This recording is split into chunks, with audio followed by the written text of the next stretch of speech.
엄마는 제가 고등학교 2학년 때부터 지장제일절에 같이 다녀 절과의 인연이 시작되었습니다. 어느 해는 홍련암에서 관세음 철야기도도 하는데 밤을 새워도 몸이 가뿐하고 환희심이 나고 그때 관세음 보살님과 인연이 있었나 보다 느끼고 20년대 초반에는 비건 채식과 하루 명상 2시간 이상씩 하는 대만분이 하시는 청해무상사라는 종교를 2년 정도 하다가 엄마가 정법을 믿어야지 뭐라고 하시고 말리셔서 다시 절을 찾아다니기를 지금까지 25년이 넘게 정토회로 5년 다니고 심여장구 지난 최근 1년 반 넘게 하루 50독에서 108독 이상 그리고 2000년쯤 8년 다니던 절에 1년에 한 번씩 천배를 했고 광명진원 1년에 한 번씩 100일 정도 읽고 관세음 보살 부모품 읽기를 3년을 지나 청하스님 상자하시는 스님절에 7년을 다니다 3년 전에 백박사님이 쓰셨던 마음 닦는 법을 지나치며 읽었던 적이 있습니다.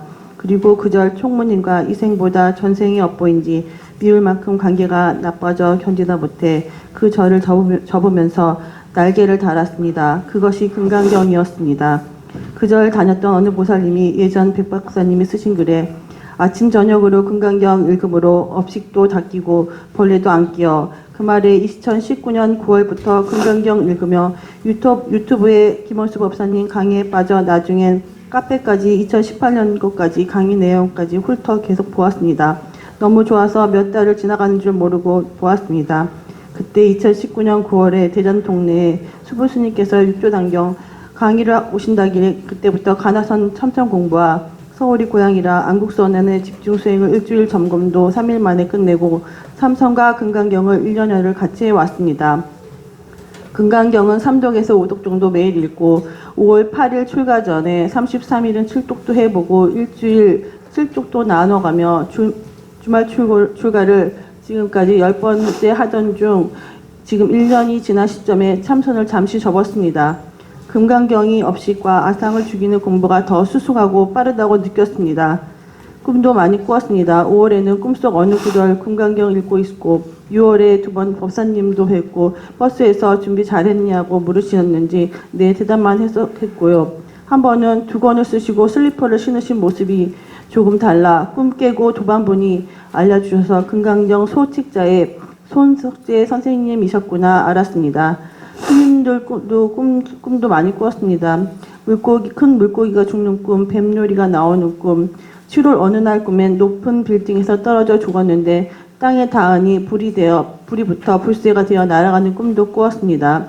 9월 30일엔 꾸뱀 원당 법당이 뉴스에 나와 2사람이 죽었다고 꿈속에 큰애가 말해주는데 꿈 깨고 나니 꿈이었구나 현실과 착각을 잠깐 했습니다.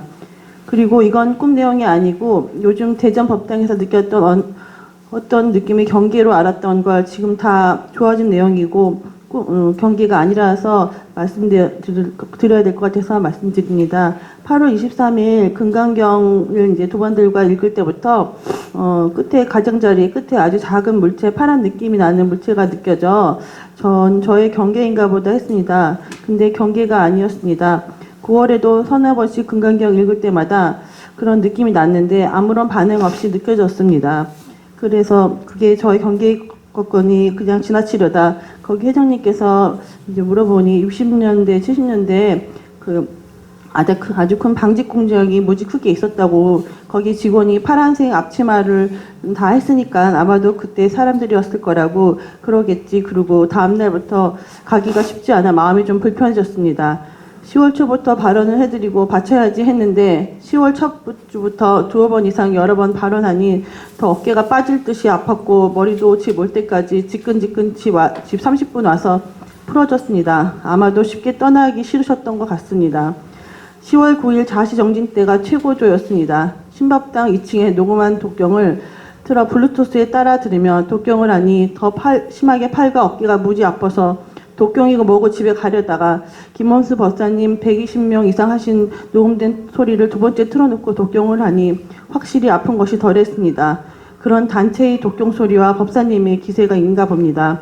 그렇게 오독을 겨우 마치고 회장님과 부선 법회를 다녀온 뒤로 헌식 제사 기도를 해보자고 해서 간단히 준비해서 10월 13, 14일 자시기도로 헌식 제사 기도를 도반 6분과 금강경 5독을 읽어드리고 발언을 매번 잘했더니 두려운 마음 그런 것이 다 없어져서 마음이 가벼워졌습니다. 그리고 그 기도 과정에도 특이한 상황이 있었지만 너무 길어서 다음 기회에 말씀드리겠습니다. 그리고 금강경 공부와 바른법 연구원에 인연이 많은지 대전법당이 생기면서 자연스레 총무일을 보면서 남편과 원래 6개월 후에 한국에 와야 되는데 코로나로 인해서 6개월이 더 길어져서 1년가량 떨어져 있게 되어 법당 일을 수월하게 하고 있습니다. 사실 남편과는 가장 큰 업보인가 했는데 그건 아닐 수도 있다는 착각인 줄 알고 부처님께 바칩니다. 한두 가지 질문 드릴 사항을 여쭤볼까 합니다. 남편과 떨어져 있으면서 금강경을 공부하니 처음에는 더 말이 없다가 요즘은 그래도 통화하면 간단히 얘기라도 합니다. 예전엔 톡을 기다렸는데 남편이란 존재가 가끔 생각날 뿐 예전 제가 스토커처럼 행동했던 제 모습이 사라졌습니다. 그리고 아들 둘을 두고 있는데요. 작은 아들은 공익으로 훈련소에 간 상태이고 친했던 큰 아들은 금강경을 읽으면서 큰 아들이 돈 쓰는 것에 제 자신이 껄끄럽게 느끼고 자주 부딪히는 것 같습니다. 처음엔 금강경 읽을 땐 아무 소리 없었는데 싫어하진 않지만 요즘엔 큰애가 종종 숨 쉬는 게 불편하다 해서 내과에 가보니 그냥 알러지 현상이니 뭐라 하시는데 제가 볼 땐 여러 가지 스트레스랑 중압감 등에서 오는 문제 같아서 그런 건 다 착각인 줄 알고 부처님께 바쳐라 하고 했더니 큰애 말이 부처님이 나한테 무슨 도움이 되냐고 자꾸 말하지 말라 해서 그냥 접었습니다. 금강경 초반에 읽을 때보다 지금 더 업보가 부드러워져야 되는데 더 껄끄러울 때가 있고 큰아들과 안 좋은 감정이 가끔 보입니다. 큰아들 숨쉬는 문제가 갑갑한 것이 정신적인 문제인지 저도 조금 의구심이 들긴 합니다. 그리고 저와 가깝다는 이유로 엄마나 가까운 이에게 꼬지는 마음이란 걸 다 말하고 나서 느끼는데 제가 뭘 더 안다고 아는 체 하나 제 스스로 그럽니다. 그런 가족 간의 업과 해탈이 얼마나 열심히 빡세게 해결점을 볼 수 있을지 어떻게 더 공부해야 할 지름길 같은 길을 가려나 법사님께 첫 번째 질문을 여쭙니다.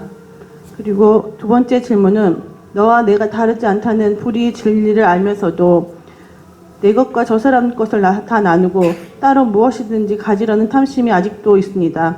손해를 잘 보기 싫어하는 마음도 이전보다 덜하지만 아직 아상이 덜 닦여져야 될 것 같습니다. 어떤 마음을 내야 내가 없는 마음으로 살아갈 수 있을지 하는 점을 두 번째 질문으로 여쭙니다.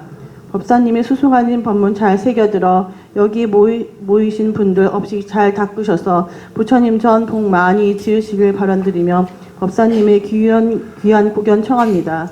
감사합니다.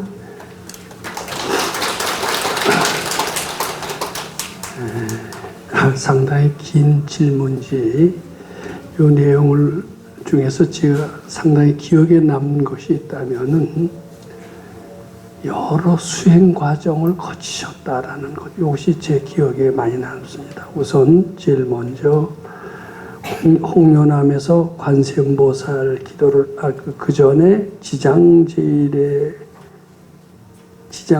절에 다녀서 절과 인연이 되었다는 걸 보면 지장기도도 아마 하셨던 모양이죠. 네. 그 뒤에는 또 관세음보살 기도도 하셨고요. 그리고 또 칭하이 무상사, 네. 거기도 좀 다니셨고요. 거길 다니시다가 총화스님 상가 계시는 절에 7년이나 다니셨는데 거기서도 또 인연이 길질 않았는지 그 상자하고 틀려서 또 나오셨고 아마 그때 우리 금강경 공부와 인연이 있었든지 금강경하고 처음으로 인연이 아마 되셨다는 얘기가 써 있습니다. 아마 거기 나오셨기 때문에 이 금강경을 본격적으로 하시지 않았나 이렇게 생각이 됩니다. 그래서 우리 금강경을 상당히 빠져들었는데 그걸 계속 일관하시지도 않았어요. 또 수불 스님이 하는 참선방에 갔어요. 이분은 보면 좋다는 거는 죄 쫓아다니는 신분이세요. 그걸 부인하시지 못할 겁니다. 그러다가 그것도 쭉 하다가 아무래도 금강경이 낫지. 우선 또 참선을 접고 이쪽으로 왔어요. 이쪽으로 왔는데 이걸 시조일관 했느냐? 거기도 약간 의미납니다. 뭐냐면은 그리고선 이 공부를 하면서 좋은 꿈도 꿨는데 법사님도 보고 등등 여러 가지 수행에 환심이 나면서 아상이 소멸하면서 여러 가지 좋은 경계를 체험을 합니다. 그런데 여기 보면은 또 이런 표현이 나옵니다.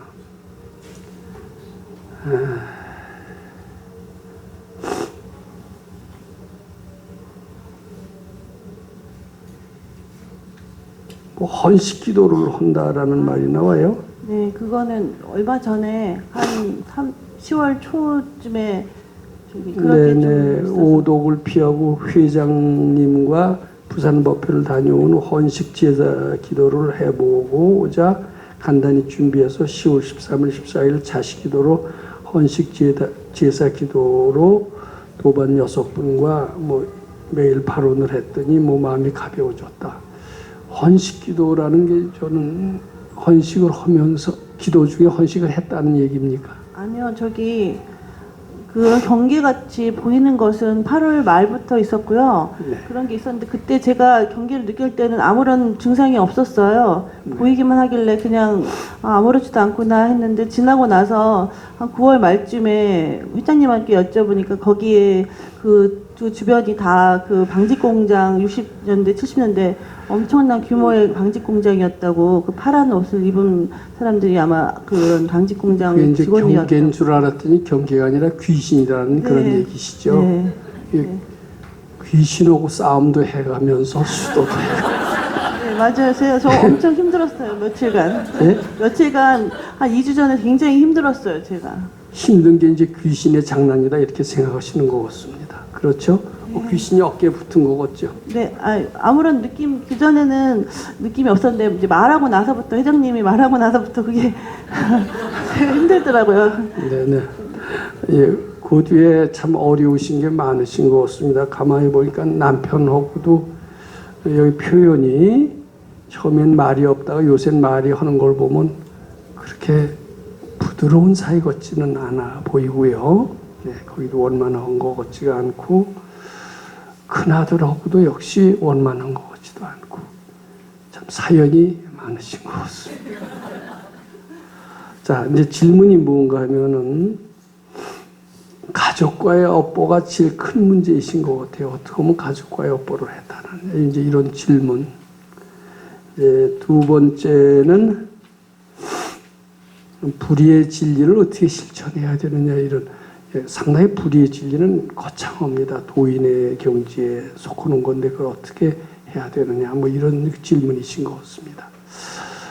자, 이걸 어떻게 말씀드릴까? 우선 좀 불교라는 게 뭔지 요 얘기부터 하고 그리고 요 얘기가 잘 이해가 된다라면 요거는 제가 구체적으로 대답하지 않아도 아마 그 정답을 이해하실 수 있지 않을까 이렇게 생각을 합니다. 제가 누차에 걸쳐서 말씀드렸습니다만은 우리는 본래 화엄경에도 나오고 금강경에도 여러 표현이 나옵니다만 우리는 본래 부처님과 똑같은 아주 위대한 존재였다고 그럽니다. 가마득한 오랜 세월 전에. 근데 언젠가부터 우리는 그 위대한 능력을 실종을 했어요.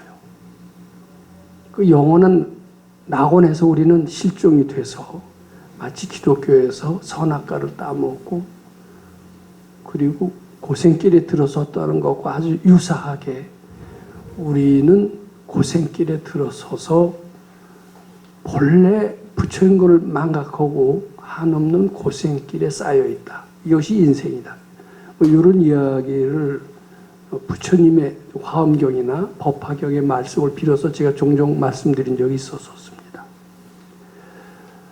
우리는 어디에 마음을 붙이게 됨으로써 우리 본래 능력을 잃어버렸다라고 이렇게 그렇게 말씀을 하시는 것 같아요. 밝은 이들은.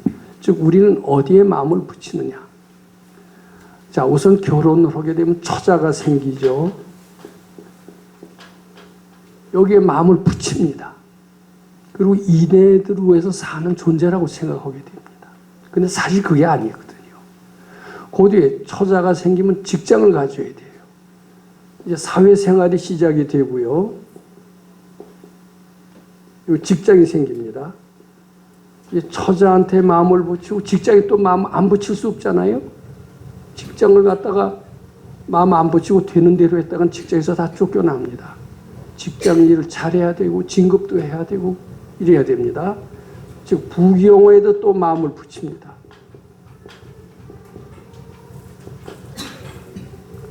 부귀영화가 단줄았더니 깨달음도 얻고 싶고 또 도통도 오고 싶죠. 수도도 오고 싶어요. 수도에도 마음을 붙입니다.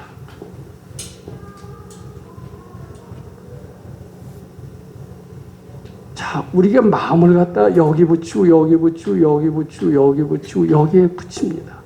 기타 또 올라오는 모든 생각은 내가 거기다 마음을 붙이고 있고 그 붙이고 있는 그것이 잘 안 될 때 여러 가지 궁리가 올라오는 겁니다. 마음을 붙였다는 뜻이 올라오는 생각이 많다 이런 뜻이 됩니다. 근데 우리는 다행히 불법을 만났어요. 어떻게 보면 부처님 학교에 들어갔습니다. 부처님 학교에서는 뭘 가르쳐 주는 거냐? 부처님 학교에서는 이렇게 얘기를 하실 것 같습니다. 너희들 본래 이런 처자니 직장이니 부귀영화니 수도니 심지어 도통 이런 데 붙은 마음을 다 띄거라. 여기에 마음을 붙는 순간 너희들은 깜깜해지고 괴로움이 휩싸이고 무능해지고 무지해지느니라. 거기서 마음을 잘 띌 때야만이 고통에서 사라지고 본래 갖춘 능력이 튀어나오고 그리고 드디어는 위없는 본래 자리로 돌아와서 영원한 행복을 얻으리라. 이렇게 가르쳐주는 데가 불교학교입니다. 우리는 불교학교에 들어왔어요. 이제. 들어와서 우리가 할 일은 이런 데서부터 마음을 띄워야 됩니다. 처로부터 띄워야 됩니다. 저것이 내 처다, 내 자식이다 이렇게 생각하는 한은 나는 부처님 시봉하는 사람이다 라는 데서 멀어지고 있습니다. 나는 그 순간 깜깜해지는 것이나 마찬가지입니다. 이런 데서 마음을 띄고 하나 띄고 둘 띄고 다 띄면 어떻게 되느냐? 본래 능력이 드러나요. 그래서 금강경에 뭐라고 그랬어요? 리 일체 재상하면 리자 이렇게 쓰죠. 일체 재상 모든 데서 마음을 띄면 그것이 곧 부처니라 증명재불이니라 이렇게 증명재불. 이게 불교 학교라는데 우리는 입교를 했습니다. 지금 금강경 우리 금강경 공부는 영생을 사는 길, 부처가 되는 길이라는데 입교를 했고 여기서 가리키는 건 다른 거 없습니다. 붙어있는 마음을 다 띄라고 하는 겁니다. 띄는 방법이 그 생각을 부처님께 바치라는 겁니다. 요거에서 잘 띄기만 하면 우리는 본래 자리에 들어간다라는 게 이 불교 학교에서 금강경 학교에서 가르쳐주는 가르침의 특색이다 이렇게 봐야 됩니다. 지금부터 그것만 잘 하신다면 모든 고통에서 사라지고 모든 무능에서 사라지고 모든 무지에서 사라지고 우선 그 전이라도 마음이 좀 편안해져요. 즐거워져요. 대인관계가 좋아지고 이렇게 됩니다. 그런데 우리가 이제 전생에 죄를 많이 짓게 됐고 맺어놓은 게 많아지면은 이게 띠라는 가르침을 분명히 알고 있으면서도 띠질 못하고 자꾸 여기 갔다가 조금 떨어졌으면 또 다른 데로 갔다가 이렇게 왔다 갔다 합니다. 또 죄송하지만 아까 좋다는 거 다 하는 것은 거기에 마음이 붙는 거예요. 좋다는 거 할 필요 없어요. 뭐든지 다 버리셔야 됩니다. 좋다는 거 따라가서는 안 됩니다. 참선이 좋다, 수불스님이 좋다, 뭐 청화스님이 좋다, 칭하이 무상사가 좋다, 뭐 등등, 뭐 헌식기도가 좋다. 가지 마세요. 뭐든지 다 버리기만 하면 됩니다. 지금은 그리고 남편도 버리시고요, 자식 큰아들도 버리시고요, 둘째 아들도 버리세요. 버리기만 하면 다른 묘책이 없습니다. 지금 질문의 첫 번째가 뭡니까? 가족들의 지중하라 뭘 어떻게 해석하냐. 자기가 자꾸 쥐려고 그러니까 지중하지. 띄려고 하면 지중하지 않아요. 근데 이게 잘 안 띄어지더라고요. 저는 어렸을 때부터 제 경험이기도, 뭐 어떻게 보면 여기에 대한 아주 구체적인 답변이 아닙니다. 구체적인 답변은 지가 할 필요도 없다라고 생각합니다. 일반적인 얘기만 잘 들으시면은 해답은 저절로 나오기 때문입니다. 저는 어렸을 때 굉장히 6.25를 체험을 했습니다. 특히 1951년인가 2년에 상당히 전쟁이 한참 진행이 되고 전선에서는 한참 싸울 때입니다. 그때는 밤중에 사이렌 소리가 딱 나고 통금이 있었고 어둠이 깔렸습니다. 저희 초등학교 4학년 때 일인 것 같습니다. 집이 하도 어려웠기 때문에 저를 잠시 집이 자주 다니는 사람이 고아원 선생을 해요. 고아원 비슷한데 저를 갖다 둔 적이 있었습니다. 집이 좀 식구들은 많으니까 아마 좀 어려웠던 모양이죠. 거기서는 학교도 다니면서 고아원에서 그냥 어떻게 뭐 숙식을 했던 것 같습니다. 저는 처음으로 이상한 세계를 발견했어요. 거기엔 비슷한 불온 애들이 많이 있었습니다. 그 애가 저한테 유혹을 합니다. 야, 저기 어디 좋은 데 있다. 동두천 어디 좋은 데 있는데 난 지금 거기 가려고 그러는데 너도 같이 가자. 거기 굉장히 대접도 잘해주고 뭐 이런 얘기를 해요. 그때 집에서도 먹고 살기도 어렵고 힘든데 그 얘기가 솔깃하게 들리더라고요. 그래, 가자. 같이 도망가자. 그런데 나는 집에 가서 이 얘기를 해야 돼. 제가 그랬어요. 그랬더니, 야, 이 얘기 하지 마. 아니야. 우리 집에서 내가 외아들이기 때문에 내가 이 얘기하면 다 들어줘. 아니야, 이 얘기 하지 마. 이래요. 저는 상당히 그런 애들의 말에 홀딱 넘어가는 기질도 있지만 또 고지식한 데도 있었던 것 같아요. 아니야, 우리 집에서 내가 얘기하면 틀림없이 들어주니까 난 이 얘기 할 거야. 이게 표정이 이상해요. 걔가 나보다 한두 살 위인데 서로 반말 쓰고 지냈던 것 같습니다. 집에다 이 얘기를 했대요. 벌쩍 뛰는 거예요. 당장 거기서 나와라. 그래서 기억이 사라졌습니다.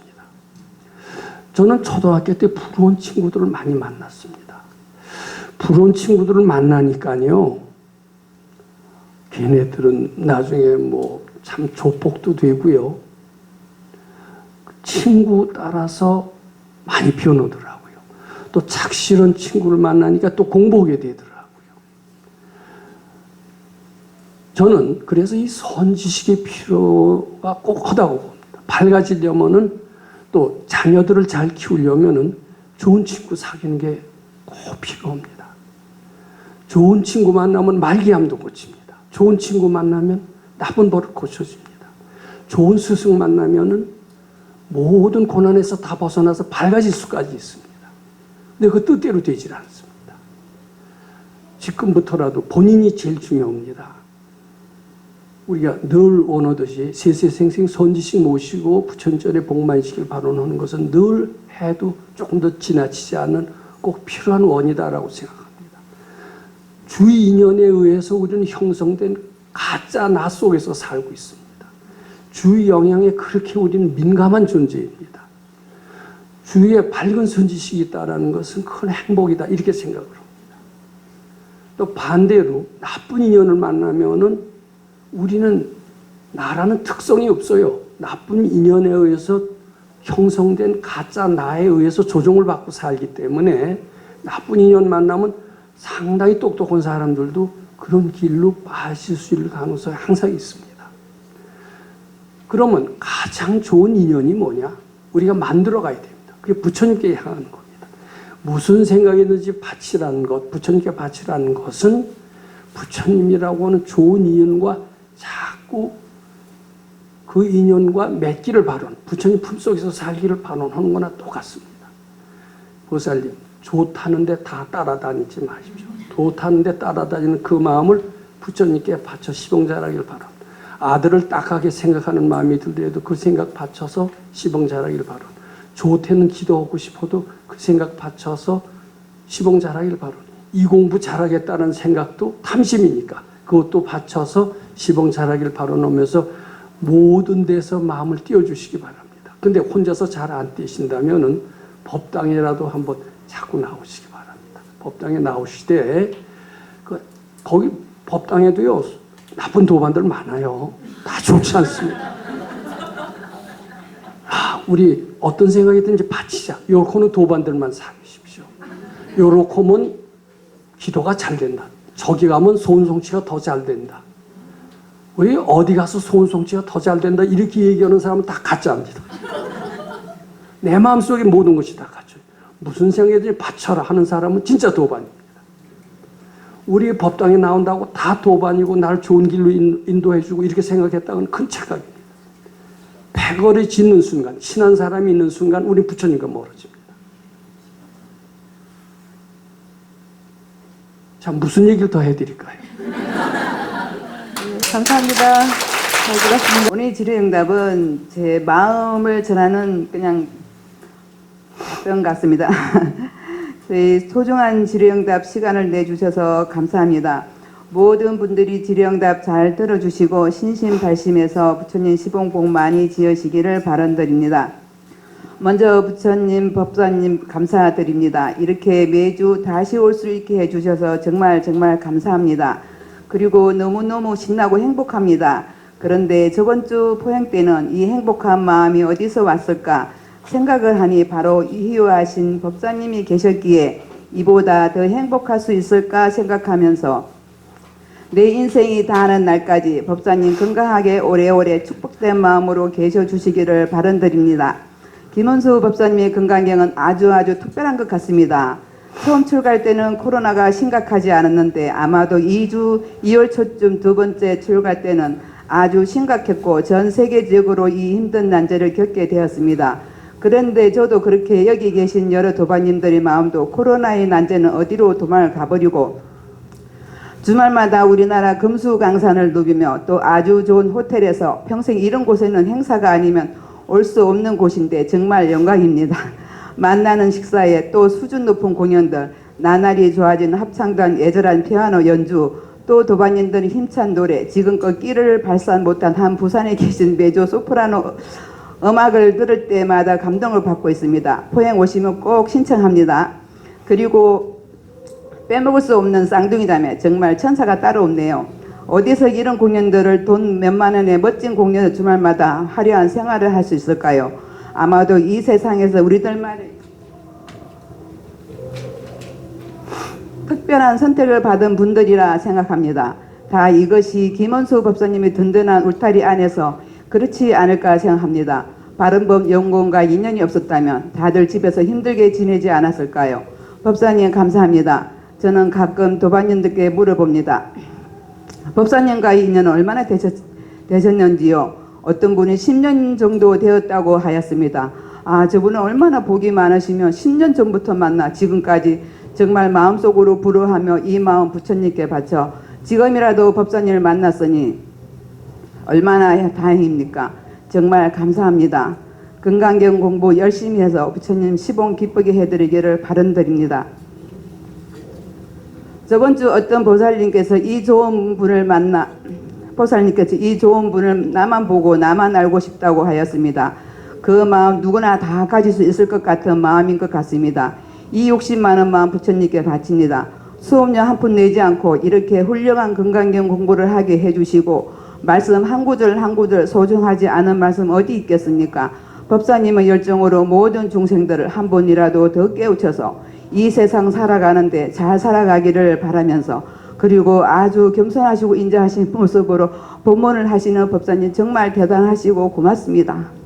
건강경 공부를 하면 정말 이 세상 살아가는데 너무나 쉬운 방법인 것 같은데 마음 하나 잘 먹으면 이 세상 내 마음대로 되는데 그런데 그것은 쉬운 것 같으면서 아주 어려운 것 같습니다. 그러나 젊은 청소년들이 건강경 연수에서 공부를 한다면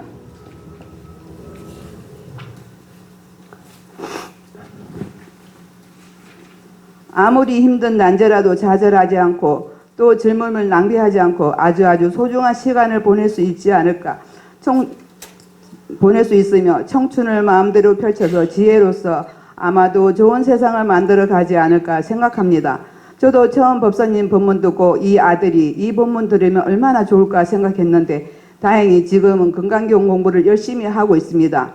몇 주 전에는 학교가 재미없다 하며 중퇴를 하겠다고 졸업은 검정고시 하며 공부는 자기 하고 싶은 대로 한다며 각오가 단호했는데 지금은 건강경을 만나서 중퇴하지 않은 것에 감사하고 공부는 즐기면서 졸업은 무조건 하고 부모 입장에서는 얼마나 다행인지 법사님 정말 감사합니다.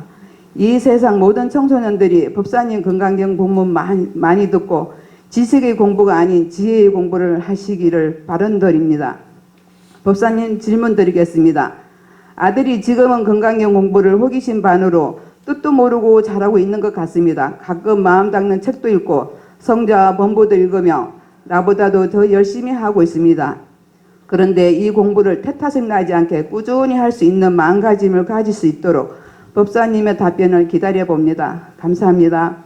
법사님 항상 건강하시고 법사님 옆에 늘 좋은 분들만 계셔서 법사님을 아주 편안하게 모셔주시기를 제 이 마음 부처님께 바쳐 바란드립니다. 감사합니다. 신심 나시고 환심 나는 발표인 것 같습니다. 듣기만 해도 역시 기분이 아주 상쾌해지고 편안해지는 것을 느끼고 감사드립니다. 근데 이제 여기 질문 속에서 몇 가지 검토를 해볼 사항이 있고요. 이 검토를 통해서 사고방식의 변화까지 사고방식을 좀 바꾸셨으면 좀 더 차원 높은 기쁨이나 지혜를 얻을 수 있지 않을까 이렇게 생각을 해봅니다.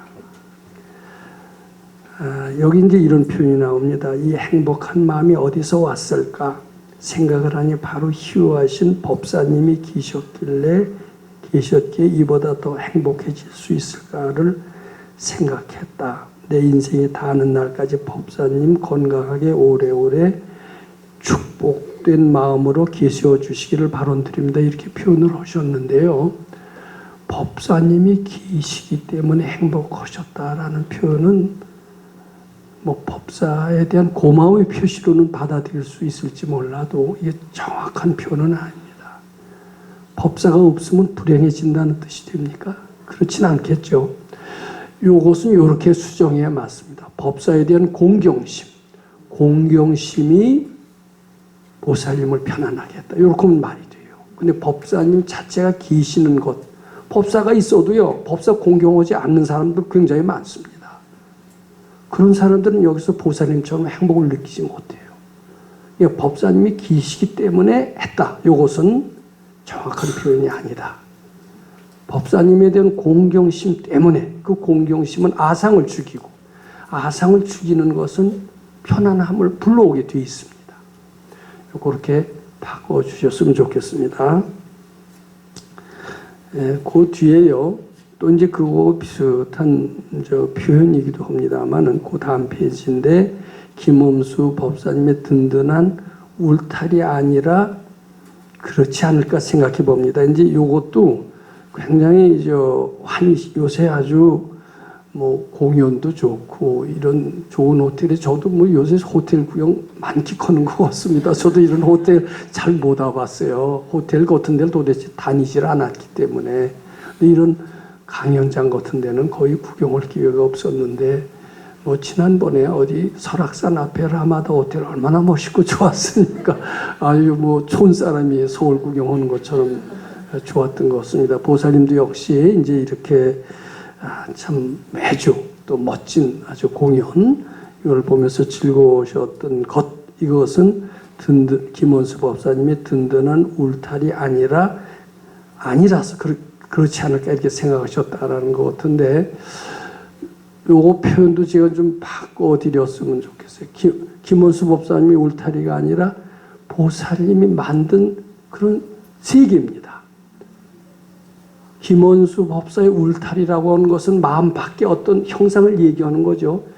그런 형상을 실제로 있는 것처럼 쓰는 표현, 이 표현은 우리 안 해야 더 높은 차원의 세계에 들어간다. 이렇게 말씀드리고 싶습니다. 김원수 법사의 울타리는 없습니다. 보살님이 만든 새로운 세계입니다. 금강경 공부를 통해서 보살님이 만든 그런 세계 속에서 즐거움을 더 찾고 있는 겁니다. 이렇게 바꾸셔야 된다. 이렇게 말씀드리고자 합니다. 그리고요, 또 이런 표현이 나왔죠. 저는 가끔 도반들에게 물어봅니다. 법사님과의 인연은 얼마나 되셨는지요? 어떤 분은 10년 정도 되었다고 하였습니다. 저분은 얼마나 복이 많으시면 10년 전부터 만나 지금까지 정말 마음 그런 것을 부러워하며 그랬어요. 10년 동안 깨치지 못했으니 오죽하랴 이런 생각을 안 해요.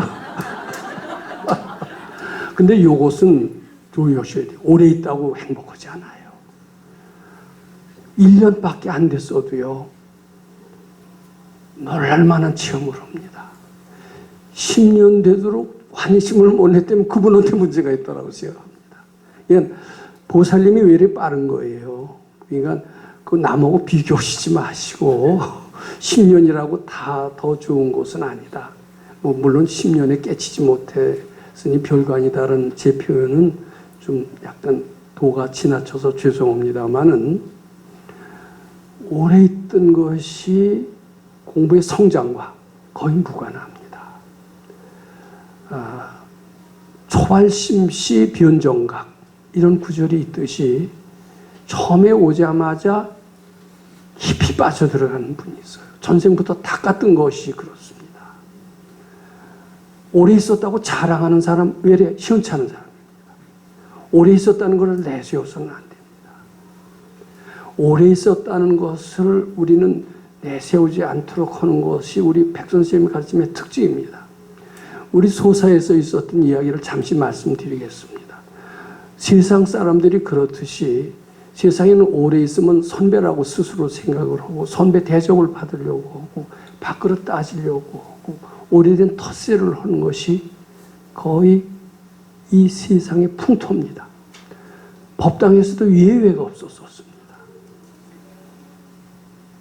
그런데 이 도의 세계에서는 밥그릇 따지고 선배인 양 하고 텃세 부리는 것은 공부하는데 최대 장애라고 생각을 합니다. 오래 있는 사람이라고 해서 존중을 해줄지언정 그이는 결코 선지식이 될 수는 없다. 이렇게 생각하셔야 됩니다. 죄송합니다. 오래 있던 사람 제가 너무 깎아내리는 근데 이것은 깎아내리더라도 싫어하시지 말아야 됩니다. 공부하는데 꼭 필요하기 때문입니다. 외려 오래된 사람은 자기가 선배인 양 하면서 더 안 좋은 바람직하지 않은 행위를 함으로써 공부를 외려 퇴보하게 합니다. 우리 백선생님 계신 데서는 굉장히 엄했습니다. 오래됐다는 것은 하등에 도움이 되질 않았습니다. 외려 꾸중을 더 맞는 경우가 너무나도 많았고 꾸중 정도가 아니라 내쫓깁니다. 내쫓기면 완전히 좌절을 하죠. 맥이 쭉 빠졌다가 이제 그래도 한번 찾아뵈러 옵니다. 찾아뵈러 오면 너는 아직은 완전히 나갈 때가 안 되니까 다시 공부해라. 공부하지만 꼭 말석에 안 칩니다. 얼마 전까지만 하더라도 제일 선배가 돼갖고 아랫목에 딱 차지해서 목에 힘을 딱 주면서 후배들한테 큰 소리 치다가 잠깐의 실수로 밖에 나갔다 와서 말석을 안 치다니 눈물이 쏙 빠진 얘기입니다. 저는 그런 케이스를 안 당했기 때문에 저거지. 전 그런 케이스 당했기 때문에 보따리 싸고 나갔을 것 같습니다. 근데 우리 저 법당에서는요 선생님 행정하셔요. 그렇게 해야만이 그 잘난 척하는 마음, 후배들 지 손에 쥐게 되는 마음, 그것이 그렇게 허물어서만이 사라지고 그것이 진정으로 제자를 사랑하는 마음이라는 것을 한참 뒤에 깨달았고 오직 도인만이 그렇게 할 수 있었다는 것을 뒤늦게 깨달았습니다. 이제 10년 선배 함부로 말씀 못 하시겠죠? 아니 요거 제가 농담이 아닙니다. 공부의 세계에서는 밥그릇 따지는 것은 매우 안 좋고요. 뭐 그거는 학교나 여기서도 사실은 예외는 아닐 것 같아요. 이 글로벌 시대에서 무한 경쟁 시대에서 밥그릇이 밥 먹여주지 않습니다. 밥그릇 따지는 이런 사고방식을 가지면 글로벌 시대에서 뒤떨어질 수밖에 없어요. 특히 수도의 세계에서는 더 그 법칙이 엄정합니다. 제가 그래서요 요 다음에 이제 지금 다행히 뭐 얘기입니다만은 참 제가 금년이 참 어려웠습니다만 그래도 참 도와주신 분도 많고 여러 가지 좋은 일들이 많이 생겨서 드디어 이제 내일이면은 잔금을 치러요. 원흥동 법당에. 근데 거기서는 먼저 1부, 2부 뭐 우리 하지 않았습니까? 조별. 이 조를 싹 없애려고 그럽니다. 조 오래 하고 그러면요 터줏대감이 생기고요. 터줏대감이 생기면은 또 갑질하는 사람이 생기고요. 상하가 생겨요. 그래서 그런 거 다 없애고 우리가 여기 우리 단체처럼 행동하지 않으려는 이유가 이 글로벌 시대에 그게 맞습니다. 단체처럼 행동해서 상하가 있고 밖으로 따지고 해서는 능력자가 나올 수가 없어요. 그것이 우리 거기에 풍토이기도 하니까 그것을 우리 다 알아야 됩니다. 물론 그렇다고 오래 하신 분을 맞먹으려고 해서는 안 되죠. 존중을 해줘야 되지만 오래 있었다고 해서 그것이 영적인 성장과 비례하는 것은 아니다. 이렇게 알아주시기 바랍니다. 그 다음에 이제 또 표현이 있어요. 이 세상을 살아가는데 잘 살기를 바라면서 그리고 아주 겸손하시고 인자한 모습으로 법문을 잘 하시는 법사님 정말 대단하시고 고맙습니다. 이제 저한테 칭찬의 말씀을 해주셨는데 저는 이건 이렇게 생각합니다. 뭐 칭찬이야 고맙죠. 그렇지만 제가 잘난 게 아니라 보살님 마음속에 잘난 게 있어요. 잘난 게 있을 때 다른 사람은 높게 빕니다. 그렇지. 그리고 보살님 마음속에 정말 잘나시면요 다 부처님처럼 보여요. 근데 세상이 아유 저것도 별거 아니야 저것도 별거 아니야 아유 저런 병신들 지속에 병신이 있어서 그렇게 보여요. 안 그런 것 같아요. 보살님 마음속에 공경심이 있고 부처님이 계시니까 법사가 잘나게 보이는 거예요. 딴 사람은 그렇게 안 볼 수 있어요. 그러니까 이것도 표현이 꼭 정확한 것은 아니다. 제가 이렇게 정정하고자 합니다.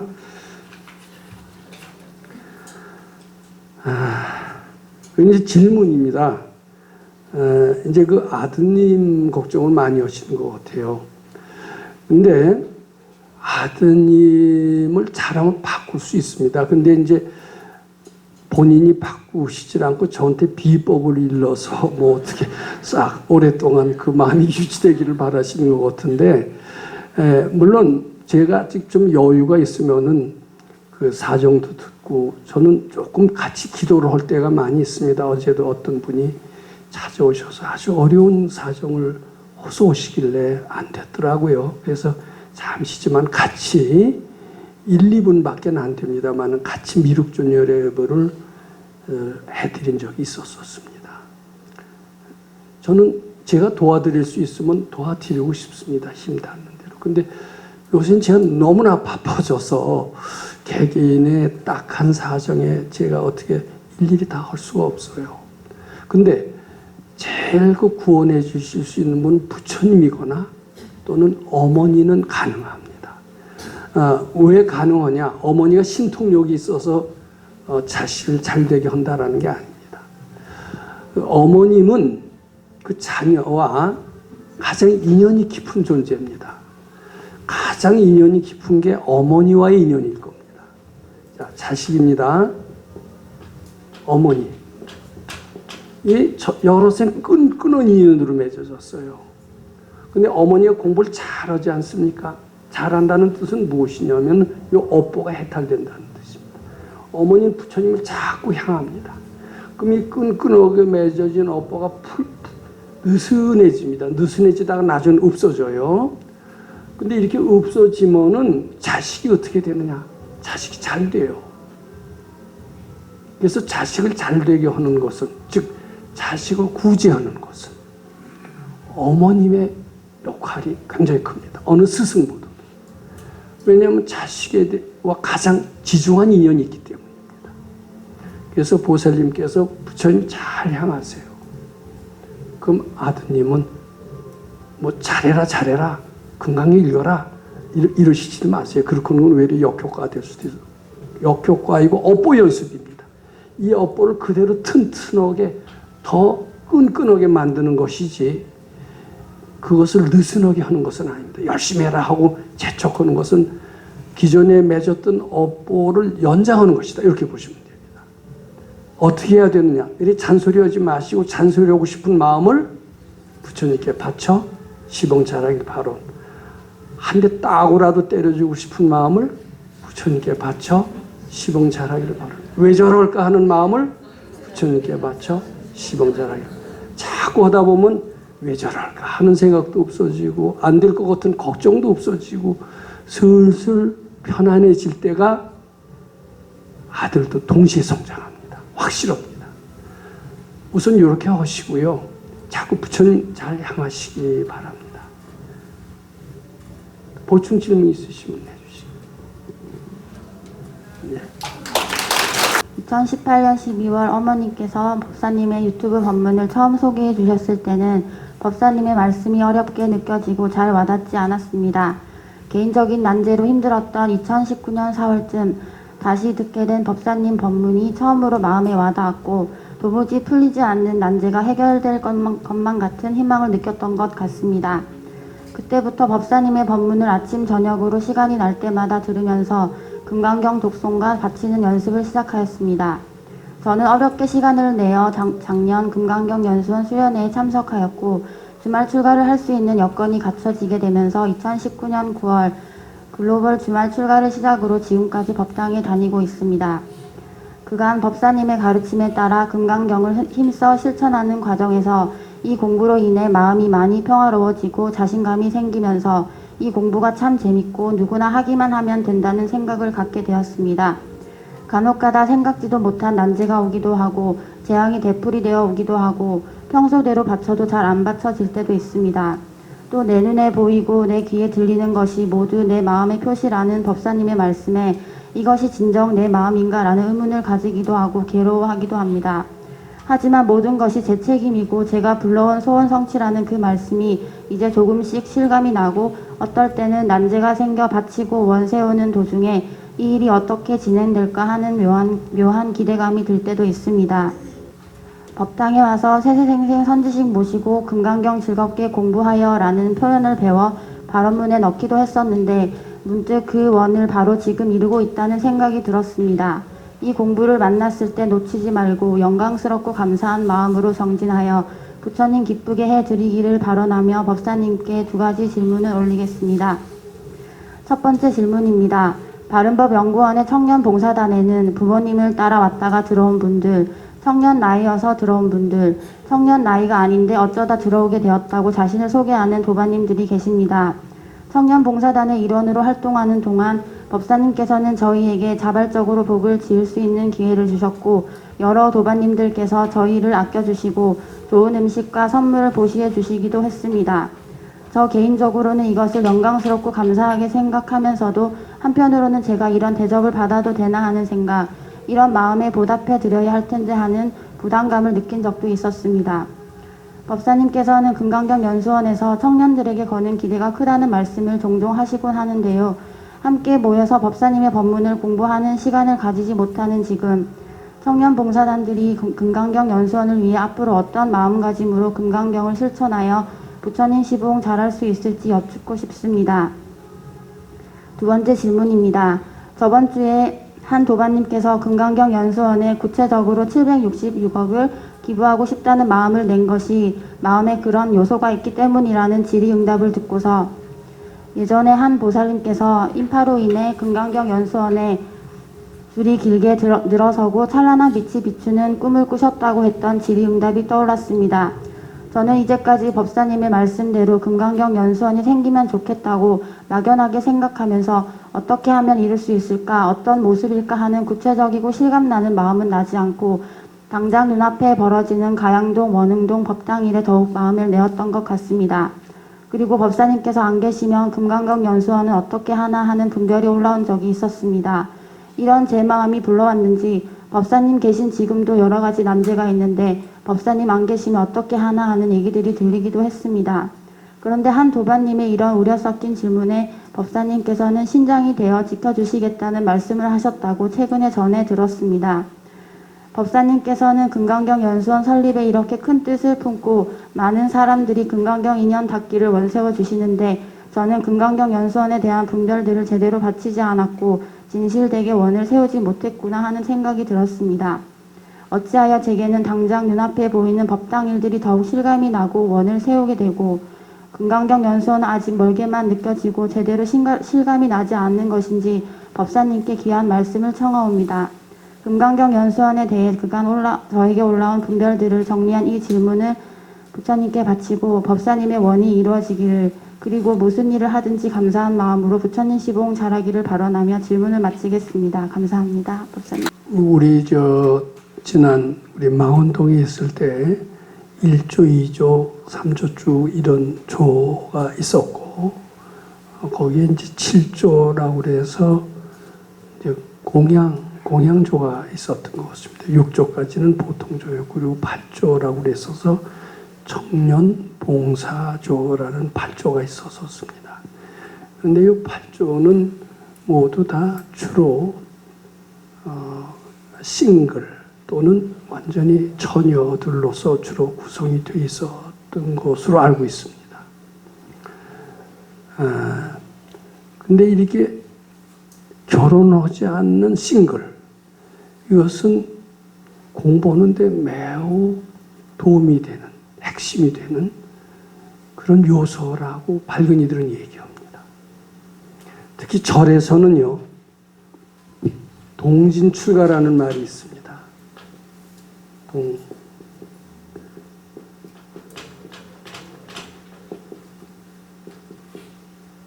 이게 결혼도 안 했고요.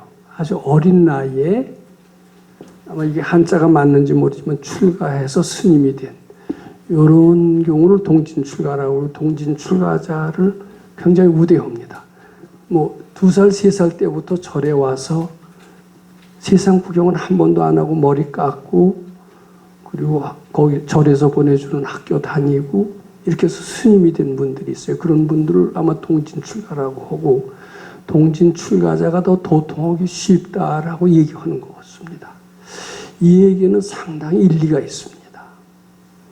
그럼 동진출가의 반대는 뭐냐면 결혼해서 처자식해서 늦깎이로 들어와서 승려가 된 것. 이건 동진출가자의 반대가 되겠죠. 그런데 이 처자가 생기면요, 직업이 있어야 됩니다. 직업이 있어야 되고 돈, 부귀영화 이걸 바라게 돼요. 즉 아까도 얘기했지만 마음을 여기도 붙이고 여기도 붙이고 직업에도 붙이고 부귀영화도 붙이면 부처님과는 점점 더 멀어집니다. 그리고 이것에 마음을 붙이다가 잘 하겠다라는 탐심의 연습도 되고 부귀영화를 바라다 직장에서 진급을 바라다 안 되면 왜 안 되나 하는 짜증이 나게 되고 즉 탐진치를 연습할 기회가 너무나 많게 됩니다.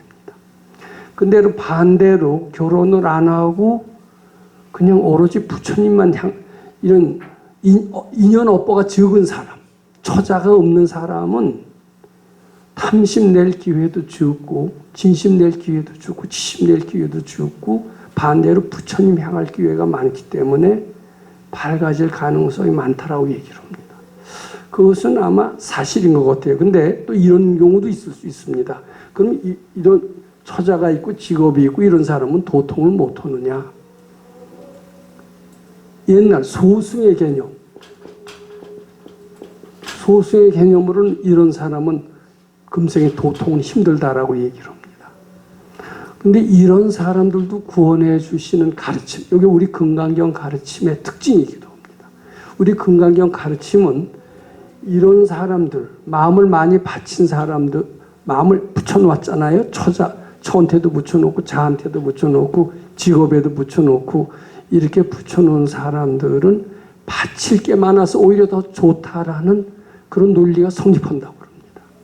즉 이런 속인들도 구원의 길을 터준 것, 그것이 우리 금강경 가르침이 유일하다. 저는 이렇게 생각합니다. 지금 한국의 전통 불교는 상당히 소승에 가깝습니다. 아마 방송을 들어보시면은 깨달으려면 출가해라, 승려가 되라라고 이구동성으로 얘기하고 있습니다. 제가에서는 이미 글렀다라고 그런 표현은 감히 쓰진 못해도, 왜냐하면 신도가 다 떨어질 것 같으니까. 그런 표현을 못 쓰더라도 그네들의 말 속에는 은근히 스님의 우대 사상, 스님만이 유일한 길이라는 스님 만능 사상이 들어있는 것을 부인할 수가 없습니다. 저도 그래서 승려가 되려고 그랬고 그 길을 가야 빨리 밝아질 수 있다고 생각했던 때가 있었습니다. 근데 우리 백 선생님이 가르치면 상당히 틀려요. 새로운 패러다임입니다. 어떻게 보면 속인들도 구원할 수 있는 유일한 길이기도 합니다. 세상에 나가서 바칠 것을 많아서 잘 바치고 고통이 축복인 줄 알고 난제가 밝아지는 길로 아는 길이 있다. 이 가르치면 그게 있는 겁니다. 금강경 가르침에만이 재난이 축복이라는 것을 아는 유일한 가르침이다. 이렇게 가르쳐 주셨어요. 즉 세상에 나가서도 고난을 극복해서 성공에 이르게 되면은 그것이 밝아지는 길과 통한다. 이렇게 얘기를 하십니다. 우리는 우리 공부에 지금 위대성과 가치를 모르고 있어요. 이게 참 얼마나 살려주는 가르침이 우리는 모르고 있습니다. 확실합니다. 우리 속인들도 밝아질 수 있는 길을 제시한 유일한 불교. 백 선생님이 가르쳐 주신 금강경 실천 불교다. 저는 이렇게 감히 말씀드리고자 합니다. 물론 업보가 없이 처자가 없이 혼자 할 수 있으면 더 좋죠. 근데 처자가 있어도 마음을 바꿔서 바칠 게 많아서 더 좋다. 고통을 더 많이 낙으로 바꿀 수 있는 기회가 되니 부처님의 감사함을 더 체험할 수 있다. 이렇게 생각할 수 있으면 되는데 사실 그거 쉽지가 않거든요. 거기서 무너지기 쉬운데 우리 가르침에서는 그런 가능성을 열어두고 있다. 이렇게 말씀드리고자 합니다. 자, 이제 얘기를 돌려서 우리 팔조는요. 누가 그래요. 팔조에 들어가 봤더니 참 별천지연국 어때요. 다른 조 있다 팔조에 가봤더니 야, 참 순수하고 서로 도와주고 그대로 극락세계가 어때요. 오늘 여기 와서 합창 오신 분이 다 팔조입니다. 전 이 팔조에 기대를 건다라는 것은 이 순수한 사람들이 그 뜻을 잘 살려야 됩니다. 즉, 이 사람들은 기복불교를 하지 않습니다. 그런데 기복불교는 누가 하느냐? 처자 가진 사람, 직업 가진 사람, 부경화를 노래서는 기복불교. 기복불교 나쁘지 않습니다. 근데 문제는 뭐냐면 소원을 빌어요. 돈도 있어야죠. 왜냐하면 처자 먹여 살려. 돈 벌리다가 안 되면요. 부처님을 욕해요. 그리고 떠나요. 이게 장사꾼의 마음입니다. 이래 갖고서는 밝아질 수가 없어요. 순수한 마음 연습해야 됩니다. 즉 그래서 기복불교가 문제라는 거예요. 근데 우리 청년 봉사자들은요. 그런 생각이 없어요. 처자가 없고요. 싱글이 대부분이고. 그러니까 따라서 순수하고 마음이 붙은 데가 적습니다. 제가 그래서 기대를 건다라는 것은 바로 그런 뜻입니다. 그럼 그것을 더 유지하기 위해서는 어떻게 해야 되느냐? 순수한 마음을 더 유지해야 됩니다. 즉 기복하는 생각 내지 말고 오로지 부처님 공경하는 마음만 더 내라. 이렇게 말씀드리고 싶습니다. 그것은 본인을 위해서도 좋고 본인과 맺은 가족들을 위해서도 좋고 국가 사회를 위해서도 꼭 좋다라고 생각합니다. 무보수한 일 연습하는 건 매우 필요합니다. 그리고 무보수한 일보다 더 못지않게 중요한 것은 남이 억울한 얘기 하잖아요. 그럼 우리 변명합니다. 말대답합니다. 말씨름합니다. 그런 과정에서 우린 점점 더 깜깜해집니다. 자기가 설득하려고 우기고 자기 주장을 핍니다. 그렇다고 자기 주장이 들어지지도 않아요. 누가 억울한 얘기를 하고 안 좋은 얘기를 하더라도 변명하지 않는 연습. 이것은 우리를 영적으로 성장하고 우리를 지혜롭게 하고 우리의 잠재적 능력을 키우는데 매우 필요한 요소다. 이렇게 말씀드리고자 합니다. 저도 그것이 잘 안 되는 수가 많아서 억울한 얘기를 하면 자꾸 변명하고 이렇게 되는데 가능한 대로 어려운 억울한 일을 할 때 그때가 내가 영적으로 성장할 수 있는 절호의 찬스다라고 하면서 변명하지 않고 오히려 감사하는 연습을 해주시면 좋겠습니다. 이 청년 봉사자들은 될 것 같아요. 근데 그렇지 않은 여타의 조들은 이미 자기 고집이 대단히 세졌어요. 그래서 하려고 해도 이미 습관화가 돼서 잘 안 되는 것 같습니다. 저는 이 말을 몇 번 되풀이 하는데, 운임금이라고 있었대요. 운임금이 이제 어떻게 된 거냐면, 옛날에 요임금이 있었습니다. 그 다음에 순임금이 있었고요. 이게 이제 중국에 하나라라고 있었습니다. 아주 오래전에. 이게 하나라가 중국 최초의 나라라고 그럽니다. 그 다음에 은나라가 있었대요. 그 다음에 주나라. 중국의 역사입니다. 근데 이 하나라나 은나라는 사실 중국은 지나라 역사라고 그러지만 고대사를 연구하는 한국 사람들은 이게 한국의 역사래요. 그래서 이 운임금 같은 이는 한국인이라고 얘기하는 그런 사람들이 많이 있습니다. 그래서 이 하나라 시대 요임금이라는 임금이 있었고, 이 나라는 자식이 있었지만 임금을 순한테 물려줍니다. 이순신의 형이 아마 요순으로 알고 있습니다. 요자 순자를 따서 그렇게 지었다고 그럽니다. 근데 이 순임금이 임금 자리를 누구한테 물려줬냐 하면은 우라는 사람한테 물려줬대요. 근데 우는 그 뒤부터는 아들한테 물려주기 시작을 했습니다. 왜냐하면 이렇게 물려줘 버릇해서는 안 되겠다. 근데 이 우라는 이가 굉장히 지혜로웠대요. 그래서 남이 욕하면은 맞받아치지 않고요. 절했대요. 왜냐하면 그 욕하는 게 그 사람이에요? 내 얼굴이에요. 그러니까 그이는 벌써 그 지혜를 알았던 사람입니다. 저는 청년 봉사조가 우리 법당에 상당히 희망이 될 수 있다라고 생각을 하고, 그 오랫동안 유지해서 발전시키려면은 운임금이 절을 했어요. 누구한테 절을 했느냐? 욕하는 소리를 듣고 화내지 않고 절했다고 그럽니다. 이런 마음의 자세를 잘 유지하기 바라고 잘하면 할 수 있을 것 같아요. 그럼 글로벌 시대 세계적인 인재까지도 돼서 금강경 연수원 일으키는 데 결정적인 도움이 될 거라고 생각합니다. 그 다음에 두 번째 질문이 뭔가 하면요.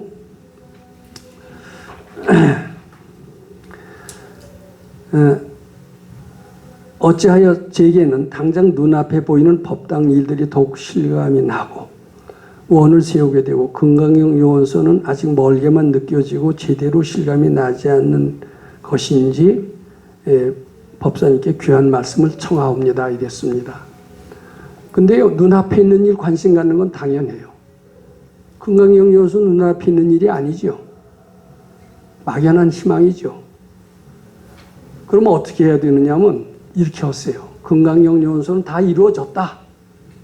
이룰 수 있습니다. 우린 전지전능하기 때문에. 이루어질 수 있다고 믿고 안 된다 하라는 걱정, 요것만 바치면 돼요. 그리고 눈앞에 있는 일만 잘하면 돼요. 그리고 금강경 연수원은 누가 하나 이런 생각이 나면은 얼른 이미 다 되어졌다고 믿어야 됩니다. 이거는 굉장히 지혜로운 또는 소원 성취는 지혜로운 방법이다, 이렇게 말씀드리고자 합니다. 기독교인들은 특히 조영기 목사님 같은 경우에 제가 기도 성취법을 알고 있습니다. 조영기 목사는 소원을 행복의 초대라는 걸로 매주 했는데 말기암을 거쳤다, 뭐 소원 성취를 했다, 이런 여러 가지 소원 성취 기도법에 대한 것은 매주 해서 신도가 많아진 걸로 유명합니다. 소원 성취 기도법이 뭔 줄 아세요? 내가 부자가 된다. 부자가 됐으면 하면은 소원 성취 안 된다는 거예요. 부자가 이미 다 되었다고 믿고 감사하라. 이미 과거, 뭐 영어에 그런 게 있죠. 뭐 과거 완료. 이미 다 되어졌다고 믿고 감사해라. 확신하고 있어라. 금강경 요원서는 이미 다 되었다고 믿고 감사하면서 걱정 근심만 바쳐라. 현재만 진실해라. 이걸 말하고 싶습니다. 그리고 금강경 요원서는 법사가 하는 거예요? 뜻 있는 사람이 하는 거예요? 뜻 있는 사람이 하는 거예요. 나도 할 수 있고 누구도 할 수 있어요. 근데 법사가 늙은이한테 그려 자꾸 기대만 하면 돼요. 내가 금강경 요원서 잘해서 시봉해야 되겠다. 그 뜻을 받들어야 되겠다. 이래야 돼요. 난 그이가 해줄 때까지 끝까지 기다리고만 있겠다. 이래야 돼. 나라도 잘해서 부처님 시봉 잘하길 바라. 이렇게 하는 것이 바람직한 불자의 자세다. 이래야 됩니다. 물론 나도 원세워요. 보충 질문 있으면 좀 합니다.